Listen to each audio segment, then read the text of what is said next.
আজ বানাবো জোড়া চারাপোনার ঝোল। জোড়া চারাপোনা মানে বাড়িতে কেউ নেই, দুজনে মিলে খাবো, তার জন্য এই একটুখানি মাছের ঝোল করব। ভাতের মধ্যে আলু সিদ্ধ দিয়ে দিয়েছিলাম, এদিকে তেল গরম বসিয়ে মাছটাকে ভালো করে ভেজে নেব। আজকে খাওয়ার কথা ছিল ডাল, আলু সিদ্ধ, মাছ ভাজা। ডালের মধ্যে আলুটা সিদ্ধ দিয়ে দিয়েছিলাম, ভাবলাম মাছের ঝোলই করে নিই। যাই হোক, তেলের মধ্যে মাছটাকে দিয়ে ভেজে নিচ্ছি, ভালো করে ভেজে নিলাম। ওই তেলের মধ্যে জিরে ফোড়ন দিয়ে বাটা মশলা, আদা রসুন পেঁয়াজ টমেটো কাঁচা লঙ্কা এইসব ভালো করে একটু কষিয়ে নিলাম। কষিয়ে নিয়ে ভালো করে জল দিয়ে ফুটিয়ে নেব। রান্না করতে করতে একটা কাণ্ড হয়েছিল, গ্যাস শেষ হয়ে গেছিলো।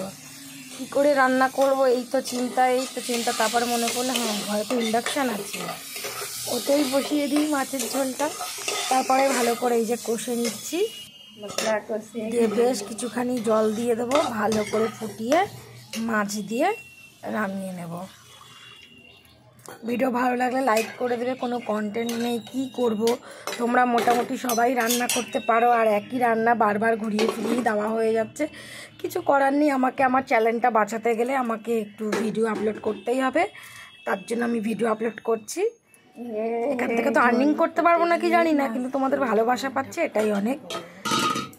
আমার ভিডিও দেখে হচ্ছে সায়নী আর সৃজনী, ওদেরকে অনেক ভালোবাসা। আমার একটা বান্ধবীর মেয়ে সায়নী, সৃজনী, তোমরা অনেক বড় হও, অনেক ভালোবাসা তোমাদেরকে। ভিডিওটা ভালো লাগলে একটা লাইক করে দেবে।